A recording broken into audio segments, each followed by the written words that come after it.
You're listening to the Today in Manufacturing podcast. Hi, I'm David Manti, and welcome to a new episode of the Today in Manufacturing podcast. With me this week are Jeff Ranke and Anna's back. Anna Wells. How you doing, Anna? Hi. We each have more than 15 years of experience covering the manufacturing industry.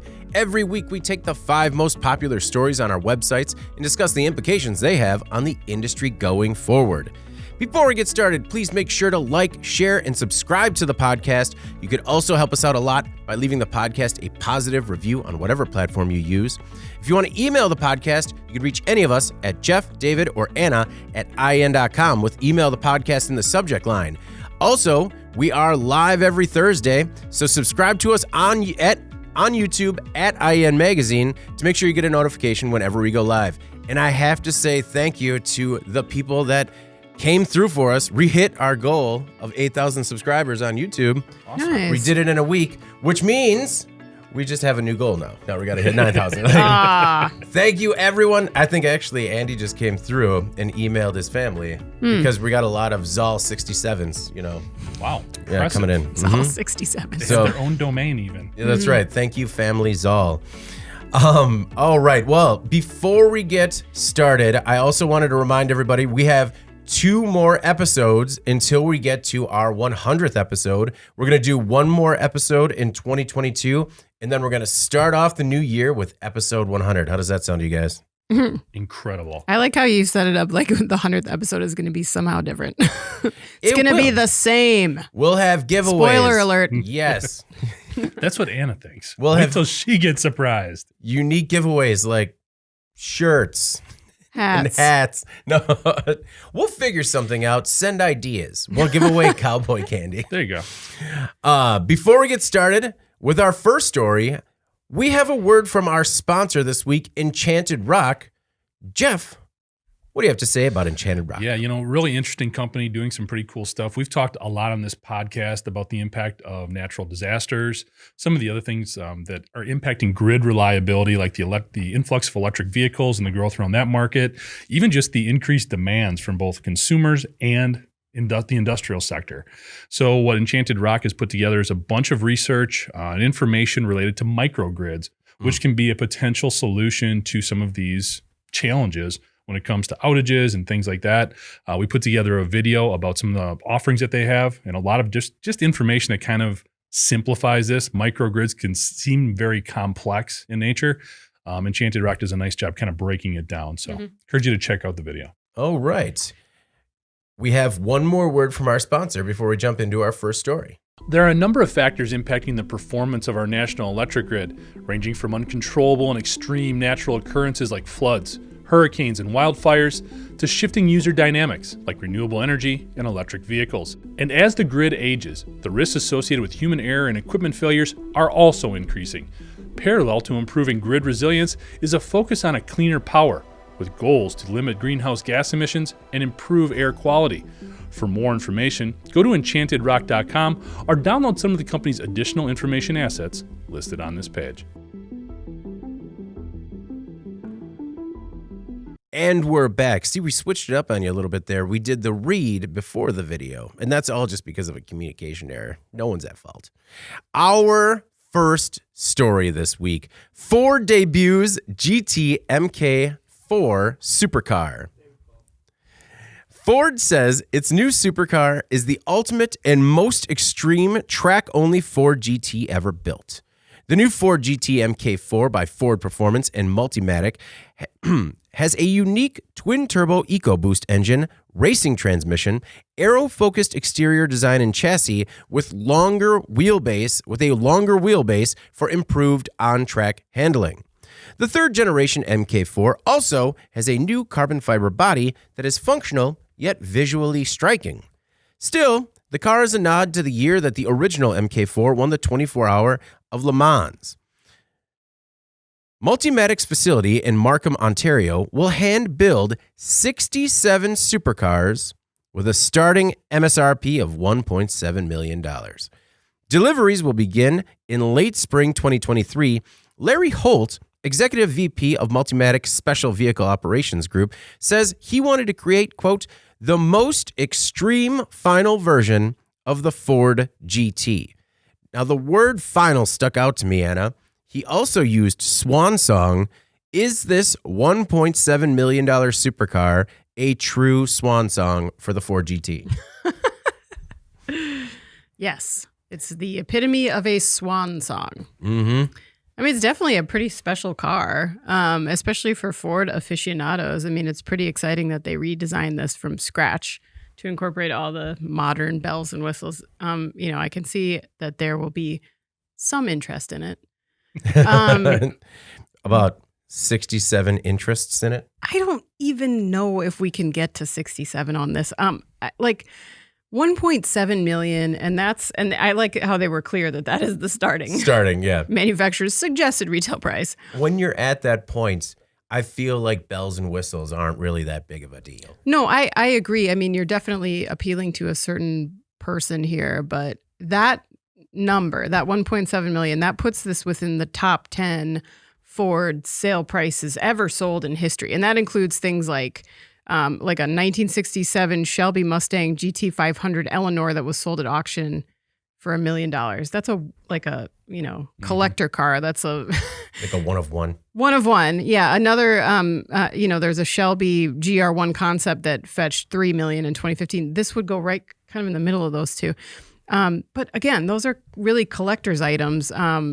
Track only. Can Ford really find 67 buyers for this? I know you guys saw this. We recently covered that story about how the crypto market collapse was impacting luxury car purchases and prices, suggesting that the billions that were lost in the crypto game in the last couple of months were really impacting a certain demographic of buyers who had spent heavily on luxury vehicles in the last few years.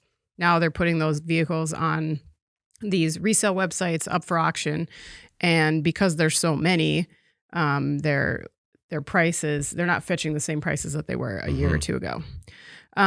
So I don't know if that's a larger indicator of people's appetite right now for buying these types of expensive vehicles, but it does suggest, I think, that maybe there was some inflated level of demand over the last few years that I hope Ford wasn't incorporating into its calculation as to whether or not to do this.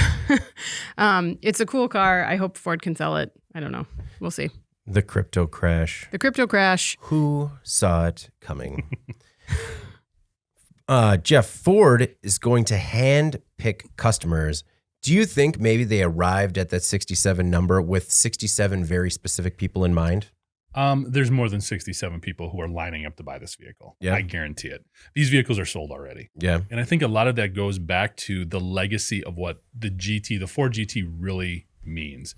You've probably seen documentaries. I think Matt Damon did a movie, Ford versus Ferrari. Oh, yeah. That's where this GT goes back to. And really, when Ford was able to compete with Ferrari and some of those other bigger European sports car manufacturers, it proved a lot of things. And it really brought into perspective that whole what wins on Sunday sells on Monday type of dynamic. Not that Ford was looking to go compete with Ferrari in terms of a brand name or performance for the everyday vehicle or that type of application, but it showed that American vehicle manufacturing engineering was as good as anybody in the world. And in my opinion, what it really led to is, yes, we already had a Corvette, we already had a Camaro, we already had a Mustang at that time, but showing that a Ford, a GT, could go head-to-head at Le Mans and not only win the first 3 spots in 66, but then follow it up in 67 and win it again.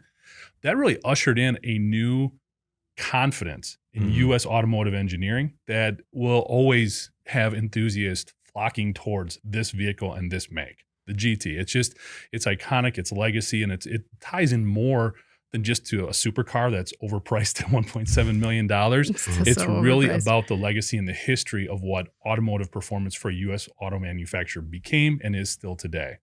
The other thing is I'm always excited when I see these. At first, it's like, hey, Ford, don't you got other things to do right now? But from an R&D perspective, when you're looking at a company that spends about $7.5 billion on R&D every year, these types of projects are important. Because again, it's what this leads to.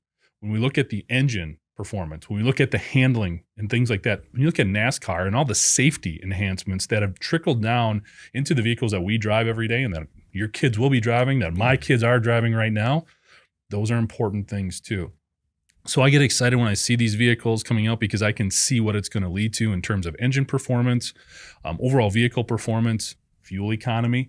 A lot of the composites and body styles and aerodynamics that are going into these vehicles will lead to what's going to make electric vehicles go further on that charge and offer potentially more confidence to vehicle buyers down the road. So it's all the things that were in the past that brought us now and what it presents going forward. And that's why I'm excited when I do see these concepts, even though that price tag is ridiculous. Yeah. I guarantee you these are already sold. we were just priced out of this one. I'm equally excited about the advanced materials that go into supercars, as well as the advanced manufacturing techniques that go into them as well. Jeff, I'll pose the same question to you as I did Anna. Maybe if I set the bar at 5 years, would you take the over or under as to when we see another Ford GT? It's definitely a pause on the GT because I think what their plan is actually to take the Mustang. I mean, they put all that energy into the electric Mustang. I think you're going to see them push that. I think they are actually set up in 2024 to run the Mustang at Le Mans. So I think it's going to sort of take that route. Okay. But yeah, the GT is going to circle back. It's just too iconic of a just label. like, you know what? This incredibly popular brand for us. Time to put it to bed. We got enough winners here, guys. Right. Fun side note, guys. When I was a kid, we had a Pontiac Le Mans in the 1980s. Do you remember that car? Oh yeah. Oh no. Decent car? No. Not cool at all. The 70s versions were like the epitome of muscle. So when they started scaling them back, they got confused in sort of this intermediate type of vehicle that just, it was trying to look really tough, but it just wasn't. It didn't look. Yeah, it did That's not a bad car. I don't agree. I don't know. It would make for a good heist movie. All right, our next most popular story. United places huge order with Boeing to replace aging planes. On Tuesday, United Airlines ordered 100 new Boeing 787s. The massive twin-aisle jetliners will replace planes nearing retirement and help United expand into international routes. United also added about 100 Boeing 737 MAXs. United will choose between three sizes of the 787, which carries a list price ranging from $248 million per plane to $338 million per plane. Airlines typically buy in bulk to get a discount. Still, it is a win for the plane maker who has had issues with a pair of MAX crashes and the 787s in terms of production issues. United is scheduled to begin receiving the 787s in 2024 and has an option on 100 more. The deal is being heralded as the biggest ever in both 787 history, but all wide-body planes as well. Anna, your thoughts on United placing such a large order with Boeing? I mean, on the one hand, you're happy for Boeing's big order. On the other, I think it's got to be a little nerve-wracking for Boeing's leadership as they consider the possibility of any of this falling through. The timing of it feels a little bit, I don't know, tentative to me, just because like there's just so many variables happening with the travel industry, which hasn't really bounced back since pre-pandemic. They don't really expect that to occur until 2025. I feel like it's maybe a big if to consider that we will get there by 2025. If we're looking at a recession in 2023, even if it's mild, that could impact travel in a big way. That, you know that old thing that they say, like, sell your airline stocks if there's a recession. That's because they get hit so hard, not just from people's wallets being impacted and business travel being impacted, but also as a commodity, oil is typically impacted right away, which would mean they would have a lot higher costs for this staple item to operate. So it will be interesting to see, obviously buying more efficient planes that you can take on more routes. Like, this is a good long-term play for an airline for like United. But I don't know if against the backdrop of a sluggish economy, potentially maybe they're just hedging against the hope that this will be mild and short-lived and then we're just going to burn right through it and then they can move on. But even this article that was very unbiased kind of described this as a big swing for United based on the recent issues that they've had. And so I don't think that's something that we can really undercount in terms of a factor that could influence this. You see airlines pull plane orders like this big. You saw a lot of that happen in the recession. So like, it's not unheard of for them to announce this and then in a year or two say, no, we're not doing it. Mm-hmm. I don't know. I don't know what kind of like deposits they have to put down.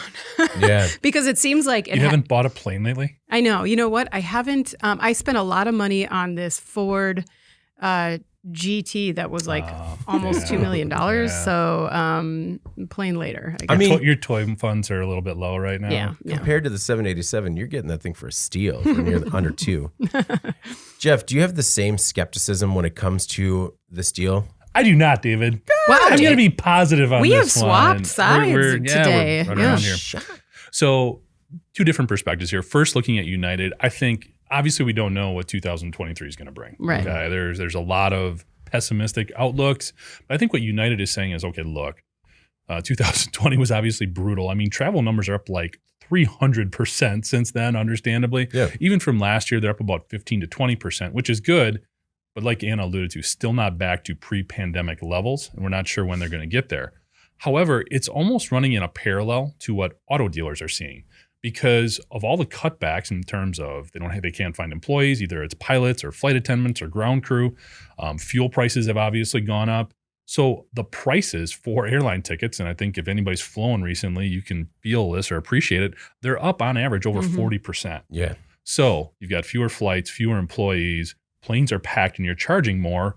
I think the revenue structure is pretty good right now for a United or some of the larger airlines. So I think they're kind of leveraging that. We've got cash now. All right. We've got some reserves here after a couple of bad years. Boeing, which has about 120 of these planes, just sitting around right now because they were grounded forever. They couldn't finish them off. They're sitting there ready to go. Let's take advantage of this situation in terms of we've got cash flow. We can probably get some good financing right now as well. Maybe we can get a sweetheart deal because Boeing also needs some cash flow and getting these things out the door instead of just sitting on a tarmac someplace. I think they're taking advantage of both of those situations. United is in sort of saying, hey, let's roll the dice a little bit. As you guys have alluded to, people have backed off on these deals in the past if things go sideways. But I think it's maybe a time for United to go big and take a little bit of a risk. I mean, Boeing is also probably very receptive to cutting some deals on these planes because they have been sitting around. Pick your economic statistic in terms of their share value, the stock price being cut by as much as a third just this year. Yeah. We've seen them lose market share to Airbus to the point where the planes that are one size smaller than this, like the single aisle planes, they're no longer the market leader there. They've lost overall, their market share has dipped below 50% in terms of commercial airliners. So again, I think we've got two companies saying, hey, this could work out for both of us right now. Let's go for it. Part of the reason I'm optimistic is because there's a very harsh reality that a lot of planes need to be shifted out of service very soon because they are 30 years old, approaching 30 years old, or already more than 30 years old. United sees a lot of positives, particularly with the 787's fuel efficiency, which is a 25% improvement compared to the airplanes that will be retired. So kind of a faster ROI, if you will.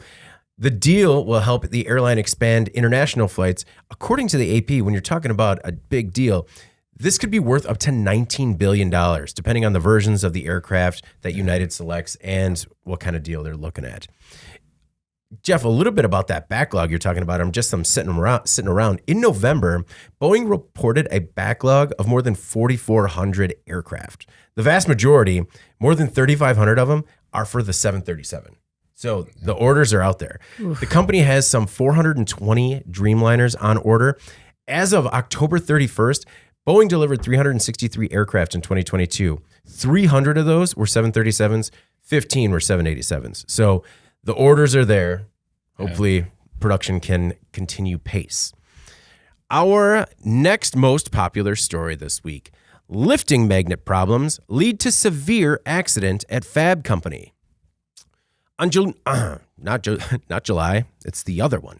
On June 7th, 2022, an employee at Kewanee Fabrications in Kewanee, Wisconsin, was using an Erie's XPL 15.9 close proximity operated lifting magnet when a 1,254-pound counterweight fell from the below-the-hook magnet and crushed an employee's leg. The worker was hospitalized. Following an OSHA investigation, the company now faces more than $250,000 in penalties for 1 willful and 11 serious safety violations. According to OSHA, the Erie's magnet had metal buildup and pitting on the contact surface that wasn't removed prior to use.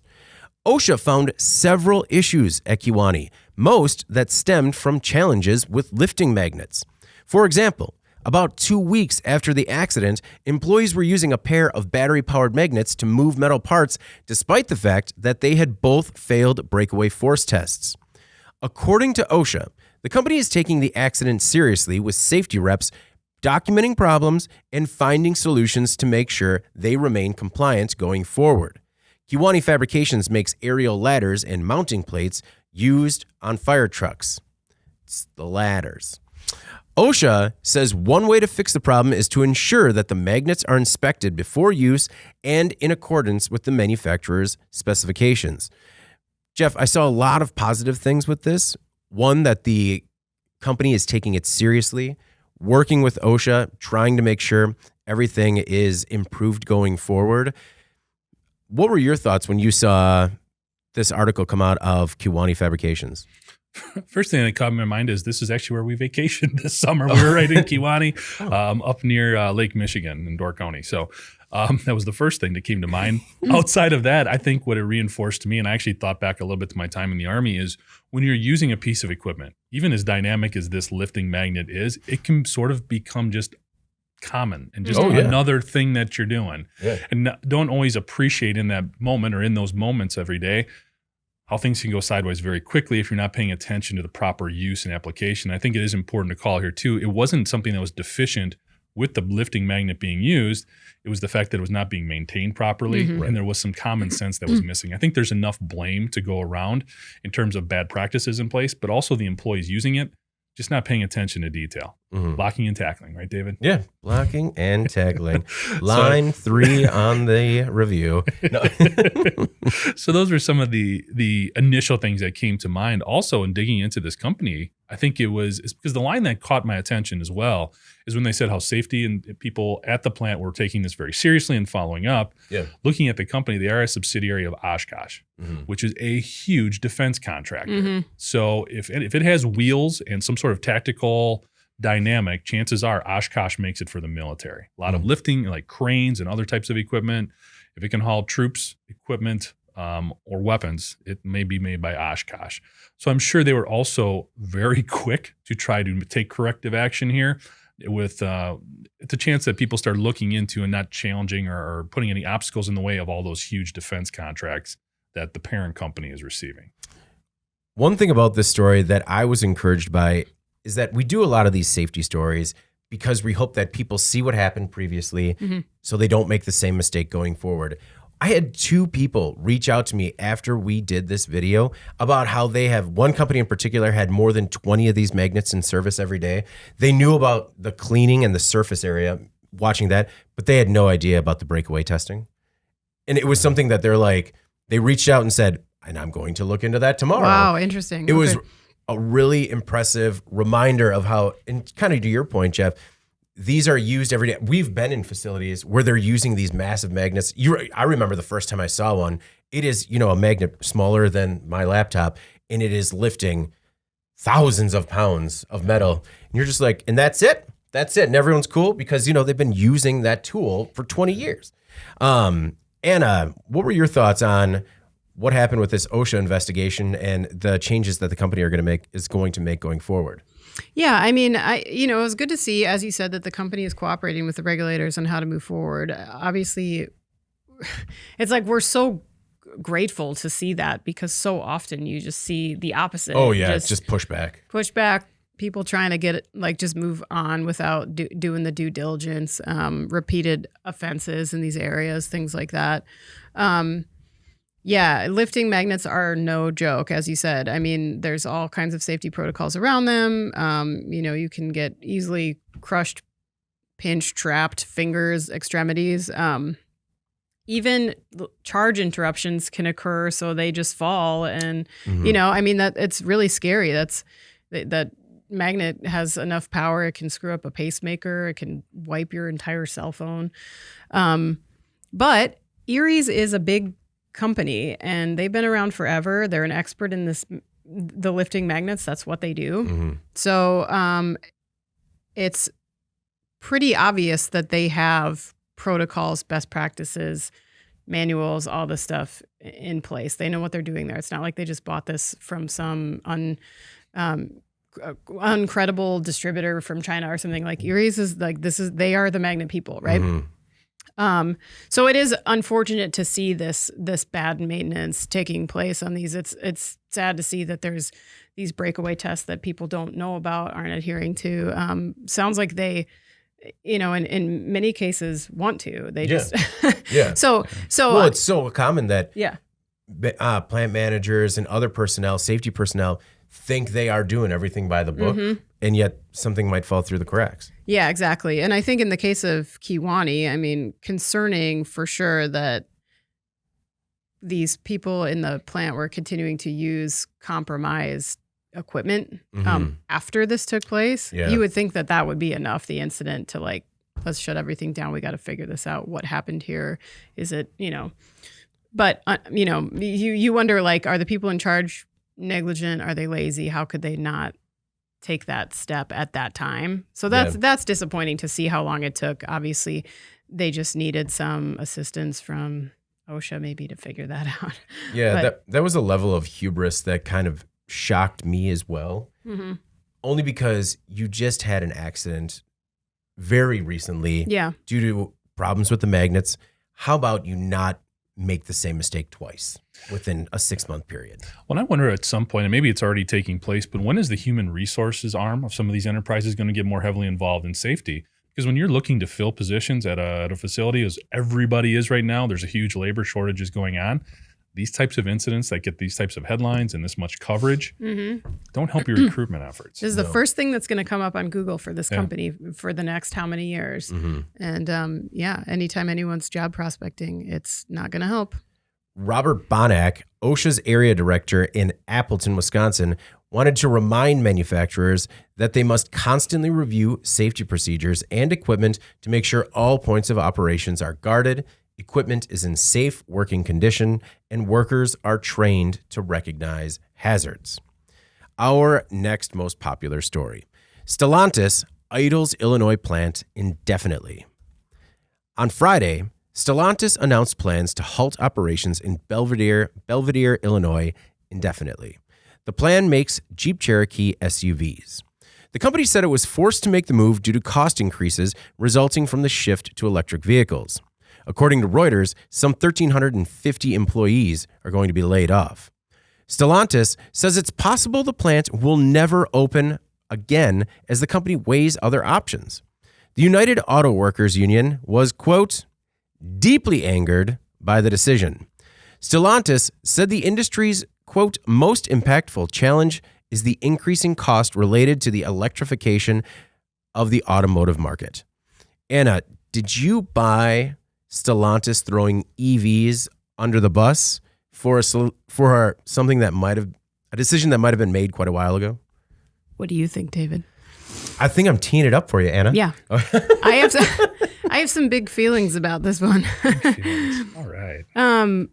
Unfortunately, this is one of those things that I think we saw coming. This plant has experienced multiple rounds of temporary shutdowns in the past. So when I saw it, I was disappointed, but I was not shocked. Mm-hmm. I think what it really comes down to is that Stellantis is behind when it comes to EV development. And that's not to say that it's not costly, that it's not requiring major upheaval. We know that it is. But if you look at some of their peers and what they're doing, like Ford's F-150 Lightning EV was just named the Motor Trend Truck of the Year. GM CEO just said that EVs will be profitable for the company by 2025. Meanwhile, Stellantis ranks dead last in fleet-wide fuel economy. They continue to complain publicly about EVs while they're quite effectively producing them and selling them in Europe. And then here in the US, they have like a handful of plugins and no full electrics. They have plans to get there by 2025, which leaves them to put like their first model out in 2025, which leaves them way behind everybody else.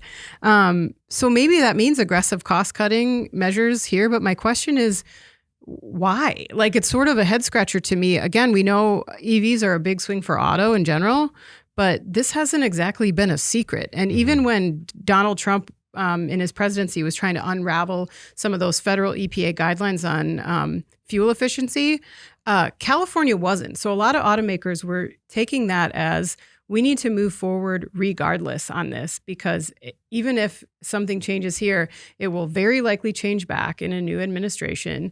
And if California is going to keep their CAFE standards intact and make us, reach these new guidelines on miles per gallon, they're not going to make two models of every vehicle. They have to follow those. So I don't think any of the leaders at those companies were dumb enough to think that they were going to get away with not doing this transition.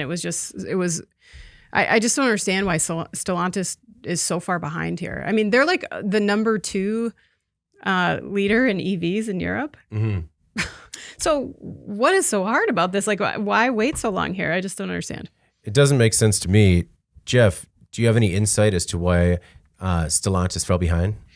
Well, I think there's a couple things. I don't know why they blamed EVs for this particular factory closing. I think it was just more market dynamics. And let's be real. I mean, you're in this Belvidere facility, and we see it all the time. We've talked about it before, going down to O'Hare or wherever in Northern Illinois. It's I think we're kind of confused what to do with it. I mean, it started with the Neon back in the day, transitioned to the Dart. Now they've been doing Jeeps over the last handful of years.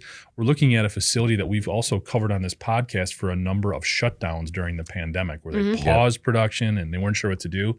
Since 2000, I want to say 16, it's slowly diminished in number of employees from over 5,000 to the 1,300, unfortunately, that are going to be laid off here. So I just think there was a lot of writing on the wall in terms of where this facility was headed. And I think it's more market factors. When you look internally with Stellantis, and specifically at the Jeep vehicles, the Grand Cherokee has seen their sales fall since over the last 5 years. It's been going down. I think that's because it's competing not with Jeeps, but with SUVs. That's what it looks like. Yeah. The SUV market is flooded. You have numerous options out there. Also internally, when you're looking at a Jeep, Wranglers and Compass models are holding very strong, performing very well in that market. So you're competing internally right there as a Jeep product. Then you can also look at the fact that Stellantis actually stuck about $4.5 billion into a facility up in Detroit that they opened up last summer that is going to be focusing on the Jeep Grand Cherokee and the electric version of the Jeep Grand Cherokee. So when you've got all of that going on, yeah, this facility, unfortunately, was just sort of a victim of the times and a lot of those different dynamics that are in place. Why Stellantis would not just come out and say, this facility is no longer useful to us. It's just not. People would get that if they had said that. Especially when you see the track record and you point out to all the other things that are going on. To throw EVs under the bus is really a head scratcher. I don't even know why you would offer that up as a potential headline. That doesn't make sense to me. I feel like we talk about it a lot on this podcast, where the issues with communication and just saying exactly what is happening and being real with people would save you a lot of time in the long run. Yeah. Stellantis did say that it hopes to relocate all indefinitely laid off employees to plants in places like Detroit, Ohio, and Virginia. But we understand what it means to uproot your family and move to a different state. I think we should talk a little bit about the impact it's going to have on that community. Belvidere, the population in that is a small community. It's only 25,000 people. I understand that people probably commute from quite a ways away, but that is going to have a long-standing impact if they're not direct employees in Belvidere. All the surrounding businesses that help cater to those employees. I think that's something that needs to be understood and recognized as well. It's going to have a tremendous. We've seen all of these factory towns and how they go through a dark period, and some are lucky enough to come out of it on the other end. Tim Ferguson was the shop chairman for the United Auto Workers Local 1268, which represents Belvedere's hourly workers. He told the American Prospect that it is widely known that Cherokee production, gas, hybrid, and all-electric models is moving to Toluca, Mexico. Ferguson said that he received this information from the plant manager and company documents. Again, if this is something that might be common knowledge to internal employees, I don't understand why you blame it on EVs as like a misdirect. Yeah, I didn't get that. The one thing too I would say is this is a prime location. If you are a manufacturer, from a logistics perspective, great highways, very close to O'Hare, huge infrastructure already in place. Maybe the city of Belvidere is going to be working with Stellantis in some way to find a new tenant for this area, because this would be a prime manufacturing real estate. And I think local officials are working on incentives to try and keep the business, but we'll see if that's even possible. Yeah. But you're right. It's around a lot of large communities with, a strong labor force. Our most popular story this week: Ford Mustang loses spot as most American-made car. It didn't just lose the top spot, but it fell dramatically. The Ford Mustang is American muscle, but the vehicle has been stripped of its title for most American-made car. American University's Kogod School of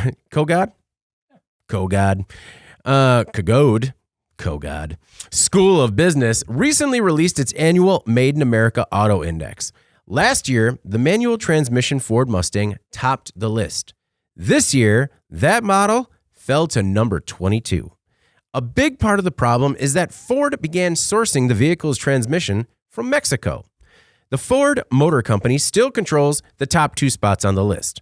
The Lincoln Corsair, along with its plug-in hybrid version, came in tied for first with 72% U.S. and Canadian parts and a U.S.-made engine. Rounding out the top three is the long-range Tesla Model 3 with 65% of its content coming from U.S. and Canada, and the Chevy Corvette Stingray with 62%. Tesla has 5 models in the top 10. The list uses 7 criteria to determine the most American-made vehicles: profit margin, labor, R&D, inventory, capital and other expenses, engine, transmission, and body, chassis, and electrical components. It doesn't consider reputation or public perception.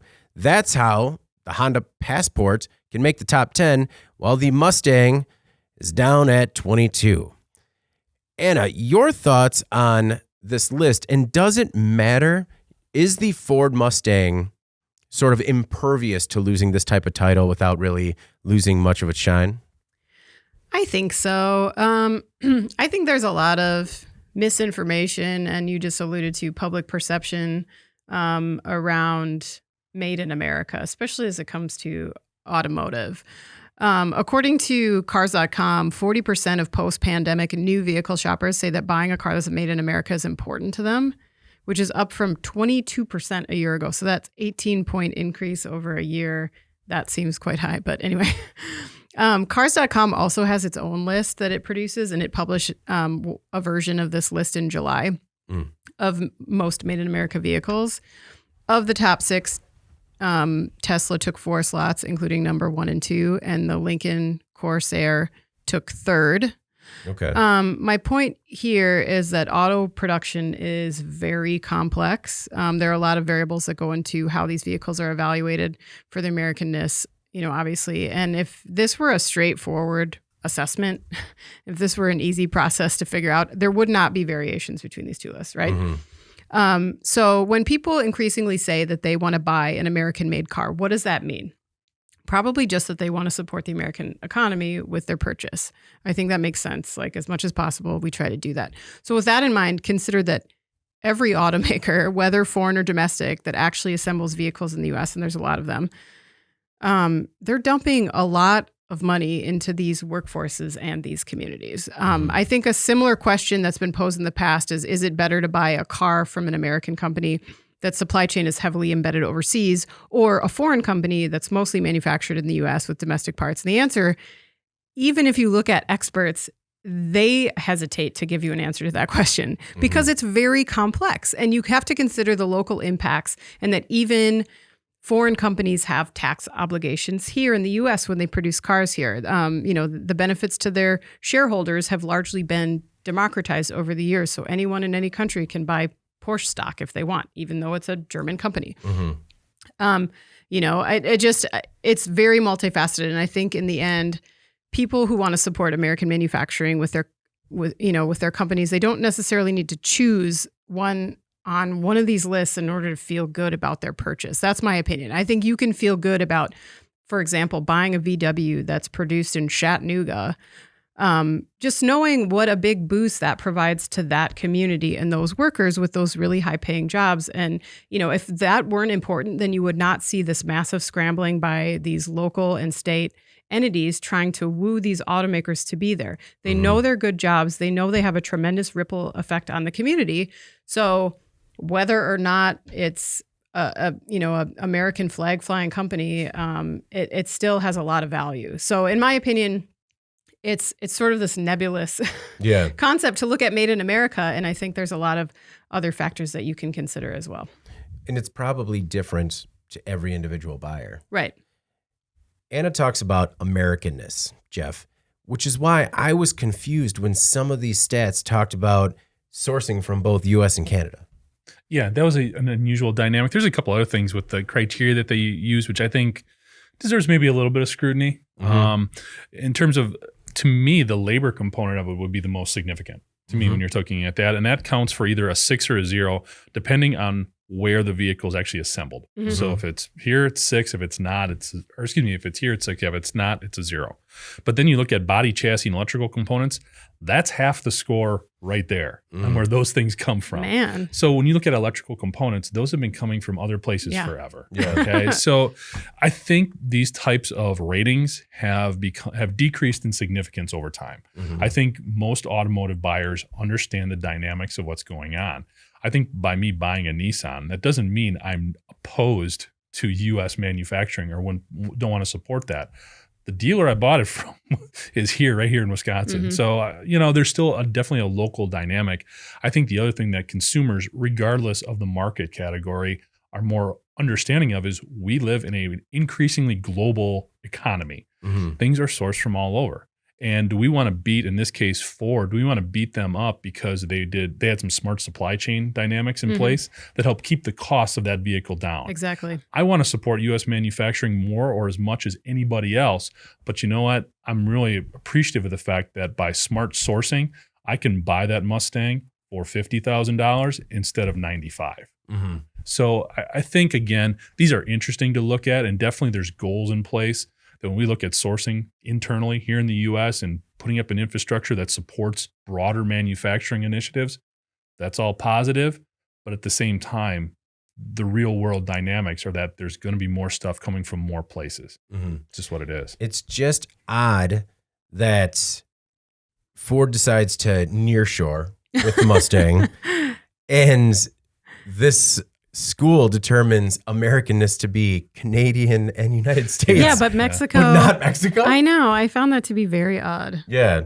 It's less American. It's like, well, it's all kind of right there. It's how many people do you guys think this sways? And I think we're kind of a mix in terms of the average car buyer. Do you think this sways people in terms of when they go to look for a car, they're looking for the most American-made car? Jeff, I'll start with you.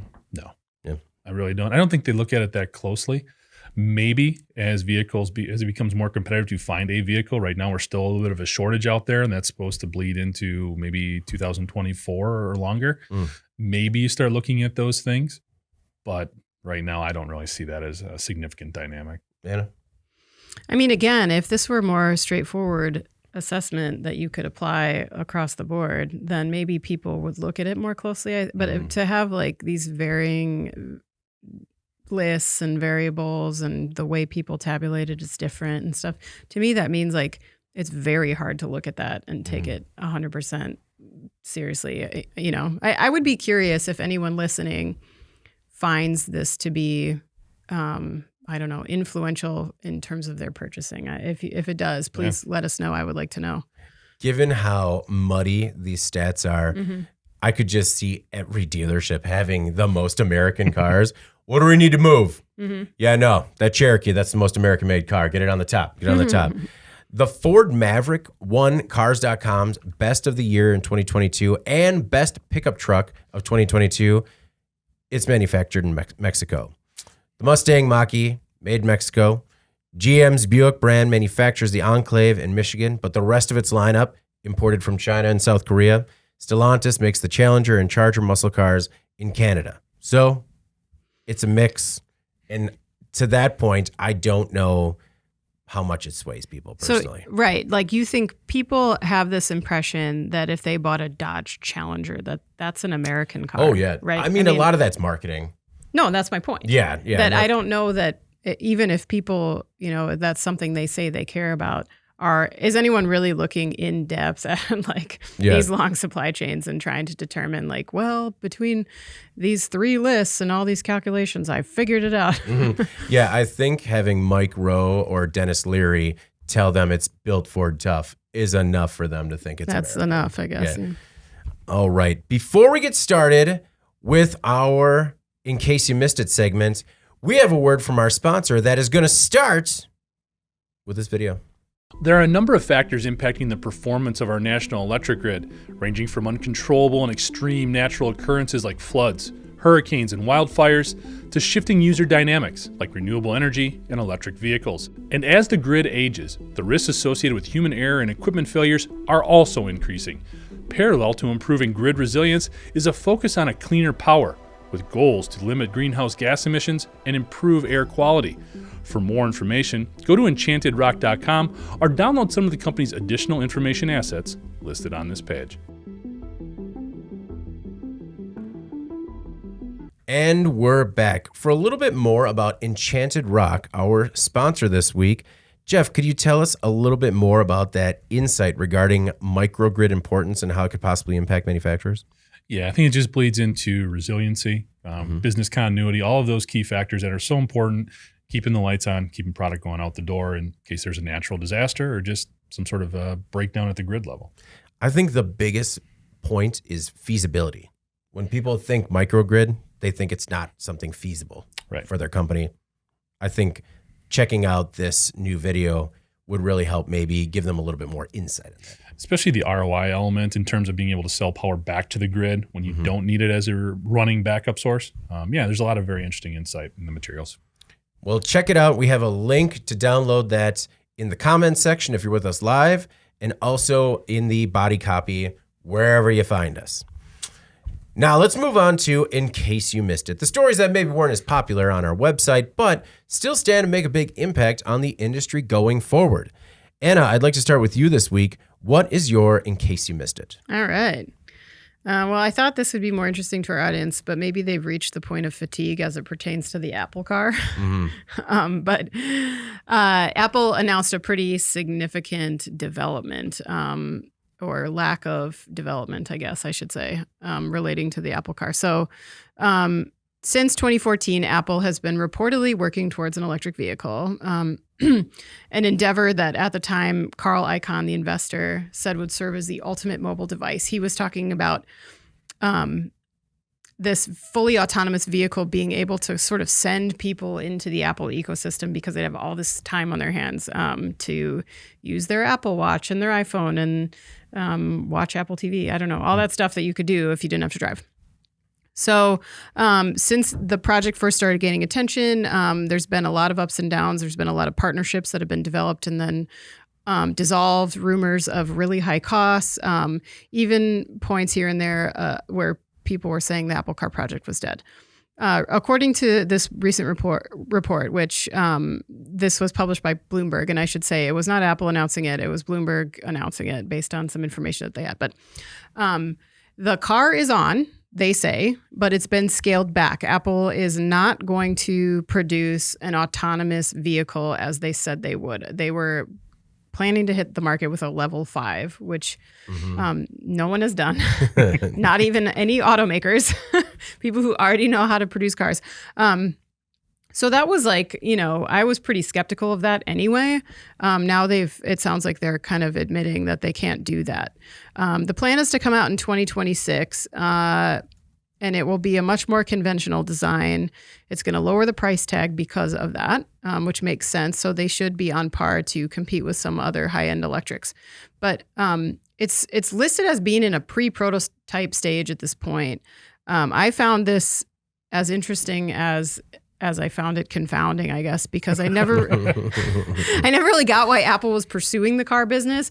I get it now, I guess, looking at Carl Icahn's comments about like just trying to push people to use more devices.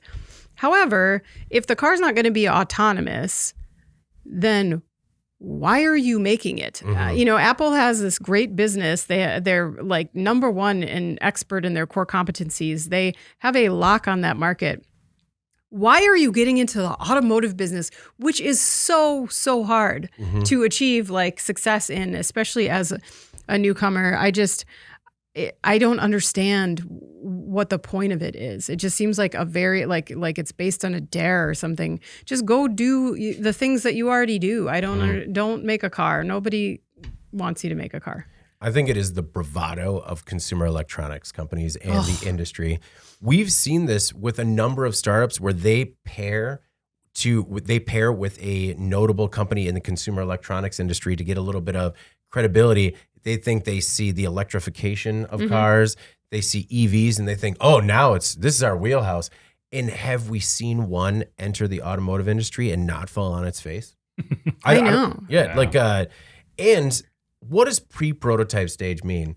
To me, that means there's an empty office with a sketch of a car on it with the Apple logo on it. Pre-prototype stage is a drawing, right? Yeah. I mean, that is... One thing, the one thing that It's some really awesome pictures that we printed out on our Apple super computer. cool. I'm sure they made like a very cool 3D presentation and it's very flashy, but whatever. One thing that I have liked about it being a long promised car is everyone that guesses at it. It's probably part of the curriculum in every industrial design class now, where it's like, show us a rendering of what you think the Apple car will look like. Because every quarter we see a new variation of what the Apple car will look like. None of it ever comes from Apple. That's because they keep partnering with companies and then getting ditched and they have to do it again. It's not working. Wasn't the most recent one with Foxconn? Where there were talks between Apple and Foxconn? I could be wrong. I think that's been going on for a while. Okay. In terms of a potential contract manufacturer. To me, this feels like they needed to somehow keep this in the news stream or something like that. Like, what can we say? We don't really have anything to show them, so we'll say what we're not going to do. Right? Yeah. Good or bad news is still news. I guess. Yeah. All right. Apple bails on full self-driving. Jeff, do you think it's one of those where like a chalkboard moment where somebody walks in, scratches level 5 autonomy, and all the engineers in the room go, okay? I think it is hubris. You mentioned that. I think it's, look at all these amazing devices we made. We created a market. Basically, that's what Apple did, right? Yeah. I mean, the car's already out there. How hard can it be? It's just a car. Yeah. Then they started to make one, and it's like, whoa, this is difficult. Yeah, I mean, I don't get it. Think how many more episodes of Ted Lasso we can stream if they weren't busy driving. Well, yeah, exactly. What if they fix the user interface on Apple TV? It's horrible. Trying to figure that out. I mean, come on. Make some more movies like Coda instead of trying to build a car. All right, Jeff. I agree. Jeff and what we all say, stay in your lane, Apple. Jeff, what is in case you missed it this week? So I really wanted to find something positive. Oh, great. All right, Jeff. We've had some kind of downers on last night. So I thought this was a very positive story. Talking about the 15 automakers who have reached their automatic braking goals this year, and actually 6 months ahead of schedule, 8 months ahead of schedule. So 15 automakers have made life-saving automatic emergency braking as a standard featured on nearly all of their passenger vehicles in the U.S. this year. It's a voluntary commitment that they made 6 years ago. The ones that are left, GM, Porsche, Jaguar, Land Rover, Kia, and Maserati, still have until August 31st of next year to hit the goal. And just to clarify, automatic emergency braking can detect objects in the way and stop or slow a vehicle, preventing a crash and making it less severe. IHS has said that the systems have to earn the Institute's advanced rating, slowing a vehicle by at least 10 miles per hour in either the 12 mile per hour or 25 mile per hour test, or 5 miles per hour in both tests. I thought this is an awesome engineering application here. I mean, just from a safety perspective, we ran some stuff this week talking about how driving has gotten less safe in the U.S. We've experienced all of this individually in terms of just encounters on the highway and coming to and from work or any type of driving we do. We see people less attentive, more distracted by devices or anything else. So putting these types of standard features into this isn't something, we've also talked about companies offering subscriptions basically to some of these other services. This is something that's standard. It's taking advantage of all this awesome sensor and camera technology that we have, not for some pie in the sky option like autonomous driving, but to save people right now. So I thought it was a great story. And you can see we're almost there in terms of all the major manufacturers that are on board. The feature when it came out was one of those that kind of turned your head and made you think, why isn't this on every car? Kind of like a backup camera. Yeah. They true. But then I bought a car with a backup camera and now I can't turn around anymore because I've had no reason. It's so disorienting to do that after using a backup camera. Yeah. You jump into somebody else's car with that one and you're like, well, you know what? I bet I'll feel it. I'll know when I'm close. And your thoughts on the pledge that all these automakers not only made, but some being a little bit early in terms of delivering on it. Yeah, that's great. It can't come a moment too soon. As Jeff said, it is getting more dangerous to drive. It's also getting a lot more dangerous to be a pedestrian. As the data shows that as people transition to really heavy, really high-set vehicles like trucks and SUVs, that pedestrians are just more likely to die if they get hit by a car. This is the kind of stuff that can help with that. We also, I don't know if we ran this story, if I saw it elsewhere, so I apologize for that. I feel like that's a big faux pas on our own podcast. But about how they had determined that 50% of people involved in vehicle accidents with injuries had drugs or alcohol in their system. 50%. And they didn't just look at the drivers, they looked at the passengers as well. And I think that the thought there was not only is there a lot of driving that's happening under the influence, but there's just a lot of people that are using substances out there. Yeah. And it's just, here it is. Yeah. It was us. Sorry. Yeah, no, it's cool. Cool. I mean, it's okay if we reference it somewhere else. Yeah. But yeah, no, I found that to be surprising as well. Yeah, it was scary. Well, and the likelihood that how all of us are tied to screens so frequently that we'll all be night blind within 5 to 10 years. I think part of this one too, when we talk about all the, the substances that are found in people who are in accidents, again, vehicles have become much easier to drive and handle, and that just offers a false sense of security and understanding what they're doing. And I can handle it. The vehicle will take care of most of this itself. It's still a 2-ton object going at a high speed at people or objects. And not as a pedestrian, but it has definitely changed how and when I ride my bicycle. Because I'm a lot more, I used to ride it all the time on any road. I also had a Superman complex that was shattered multiple times.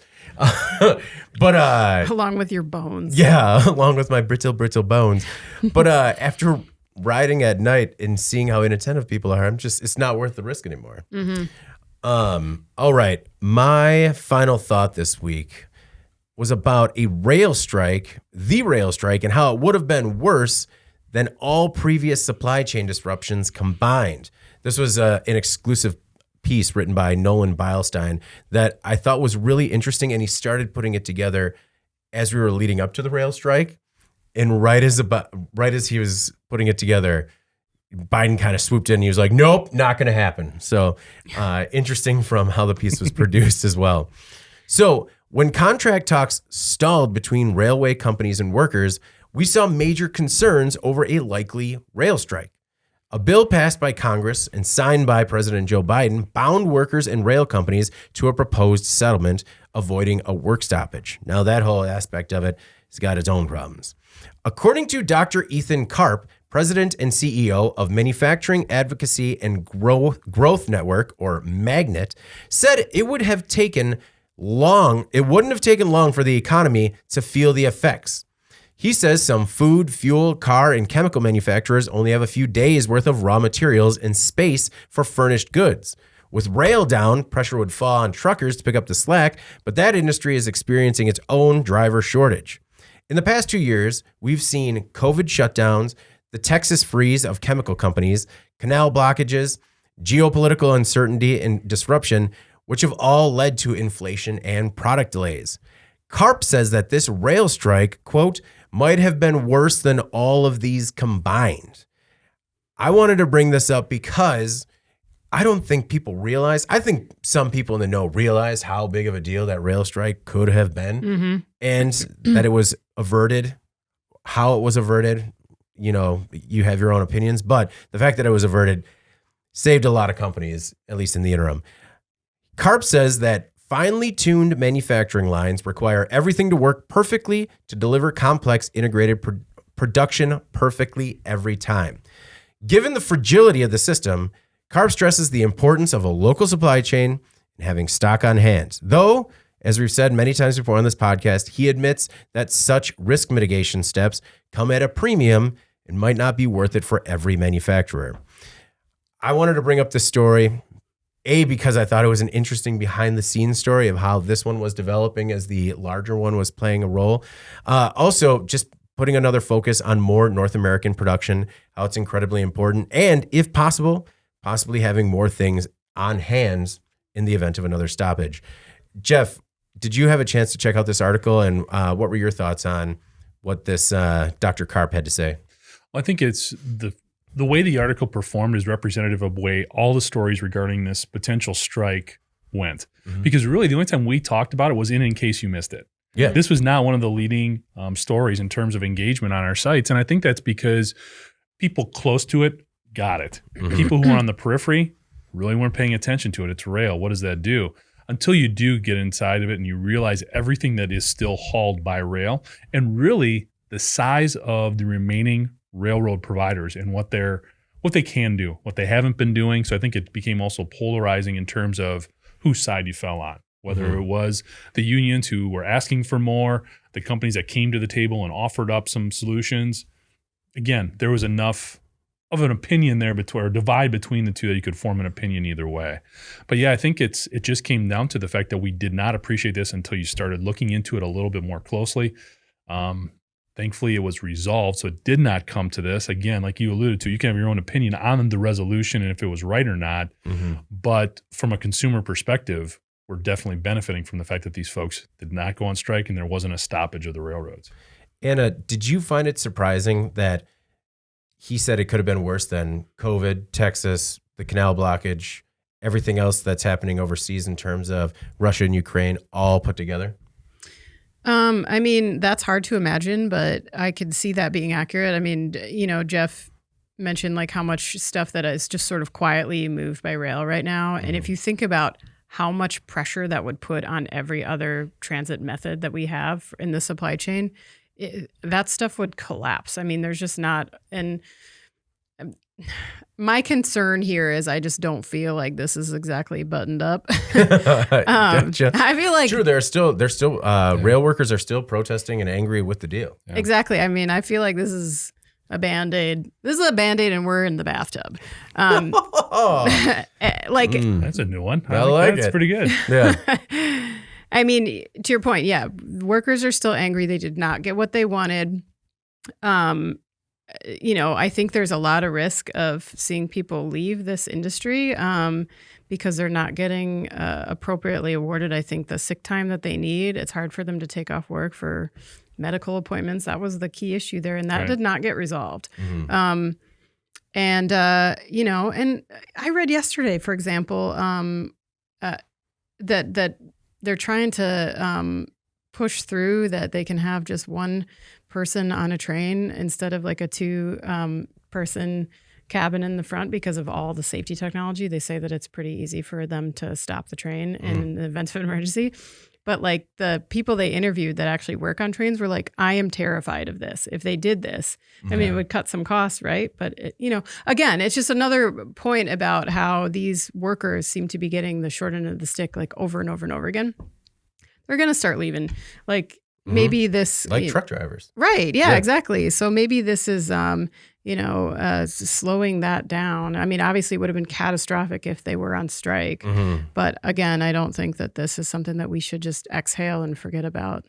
But we will. Yeah. Well, I mean, Till we can't. Yeah. Till we forced to can't. deal with Yeah, it, yeah. All right. Well, before we get out of here this week, let's move on to our final thoughts.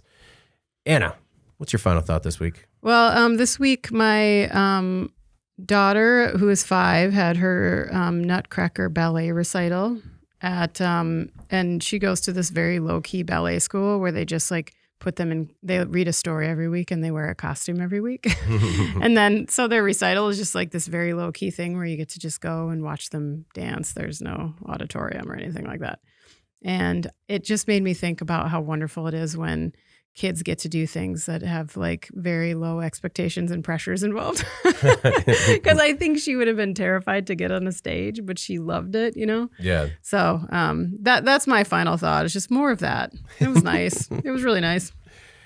Mark Waterman, who's watching us live, says 2 episodes away from 100 for a centennial celebration.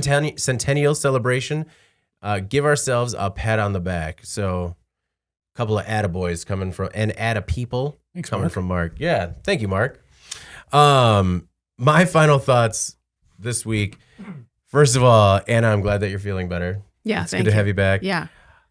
Second of all, I need to apologize because while Anna was under the weather, producer Alex was just really battling COVID, and it kind of slipped my mind, and I felt terrible because even though he was like bedridden for days, he still texted right after the last episode and said, "Not even a mention." and even though he was out sick, he was still manning our chat, like sending us so we could still get live questions and comments from the live version of this. So I felt like I was interacting with them live as we were doing this and didn't really recognize that he wasn't in the room. So producer Alex, appreciate that you're back and feeling better, and sorry about that. Welcome back, buddy. And I mean, to be fair, Alex, like I did have a really runny nose and I sneezed a lot of times. Man, her shoulders were sore. She sneezed so much. So many sneezes. So you're saying Alex is kind of like the rail strike story of our podcast team. Yeah. He's Don't fine. appreciate him until he's gone. I didn't even appreciate him when he was gone. I think that was the problem. My other final thought was this week, my family adopted a little puppy named Maybe from an animal shelter. And I would just say that if anyone who is looking to get a pet is hesitant because it's going to be difficult, I will reinforce that, yes, it is difficult, but it is definitely worth it. So pull the trigger if you're thinking about it or even on the fence, because it is completely worth it. And there's a lot of animals out there that need homes.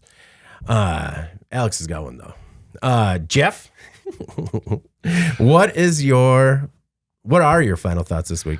First of all, I just want to say thank you to anybody who's involved in the design, development, manufacture, or distribution of snowblowers, because in the last week, that has been a godsend. It's been like heavy, wet snow that's been coming down, and our house is the first one on the block after the snow plow goes through. Mm-hmm. So the end of the driveway, I mean, without the snowblower, my wife would have had a really sore back. Yeah. And you have a steep driveway, so if you don't get that at the bottom, it's not like you can stop. It's like once you start going out of that garage, you are blasting into that. Yeah, there's been some fun experiences with that in the past, without a doubt. So I'm just thankful for the snowblower. Yeah. You know what we could improve snow-wise, though? A little bit more of a heads up when it comes to school closures. A little bit more. I definitely... the podcast is a little off kilter today because of school closings and having a snow day.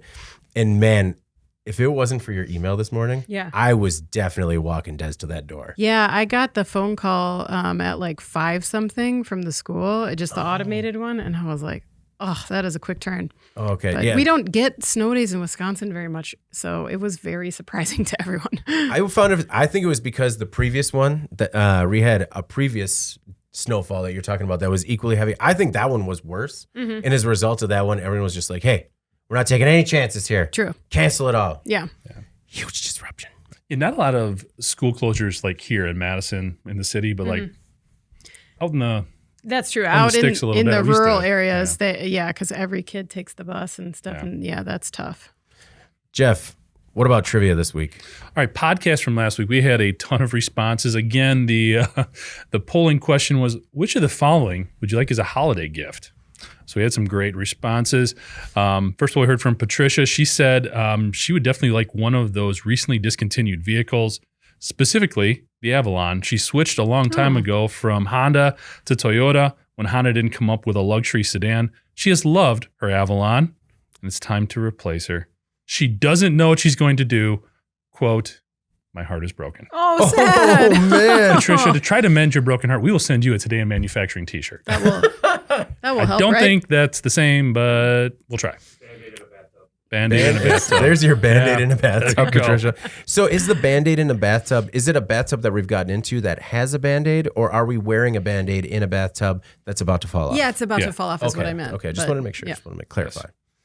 Clint is also looking for one of those recently discontinued vehicles in his stocking under the tree. He said, as a pilot, the B-21 Raider would be nice, but I don't want the fuel bill. Very practical. I think he can handle filling the tanks of any of those discontinued vehicles. Another popular response was the new car radio. Warren said he appreciates the consistency of a good old-fashioned AM radio. And Randy said he would love the B-21 as well, but his garage is too small.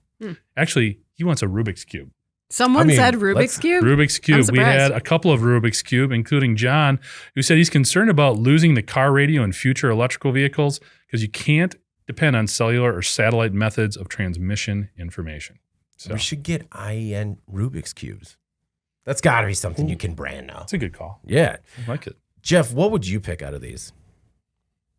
Boy, I would be very tempted to I'd be very tempted to go with the semi. Yeah. Tesla semi. I think that would be the one that I would lean towards because I cannot solve a Rubik's Cube to save my life. What would you do with a semi? Just curious. I think there's a lot of practical applications outside of parking it. I Yeah. mean, that would be the problem. You need to figure a place to store it. But I mean, a lot of practical obviously, applications anytime for your, anybody moved ever, Yeah. you know? I think and you- you're volunteering for Oh, no, that? I'd just give him the keys. Okay. I think that Keep it plugged in. you obviously just adopt a nomad lifestyle and live the rest of your life on the road. Think of the tailgates we could have. that would be fun. I could just imagine lifting up the door to the semi and be like, "We are in the right place." We should probably not grill in here. Yeah. The last comment actually came from Phil. He is also wanting a Rubik's Cube. He thinks the B-21 would be an awesome plane. He just thinks it's sad we need them at all. Getting one for Christmas would be cool, but I don't think it could land at his local airport. But actually the leading response was the B-21 Raider. Yeah, everyone's Makes thinking about sense. that Wanted. resale value. Yeah. So still thinking about the holiday season, our polling question says, what does U.S. manufacturing need the most for the holidays? Do they need fewer regulations and government oversight? Maybe more tax incentives? Maybe just more workforce resources, okay? More training, expand, more grow the workforce. Need new energy assets with a lot of the renewability and renewable options and sustainability plans. Maybe we need less Elon Musk.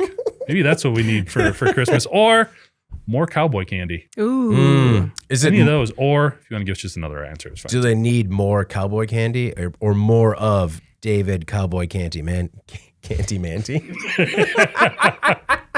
They call me Canty I was Manty. wondering where you were going to take that. I Yeah. was just going to let you go with it. So is that your code name? Yeah, I mean, it is now. Cowboy Yeah, I've Candy changed Man. all my handles. You can find me on Twitter at Cowboy Candy Manty. Oof. Be careful who's responding to that. It has changed. Yeah. Yeah. I could see that being a like, problem. I like how you have other under there. If you can't find one of these under America's Christmas tree, you're at a Hey, loss. other suggestions are great. Yeah. All right. Let us know. Okay. Well, before we get out of here, please make sure to like, share, and subscribe to the podcast. To email the podcast, you can reach any of us at Jeff, Anna, or David at in.com with email the podcast in the subject line. Please make sure to subscribe to our daily newsletters to make sure you get it delivered to your inbox first.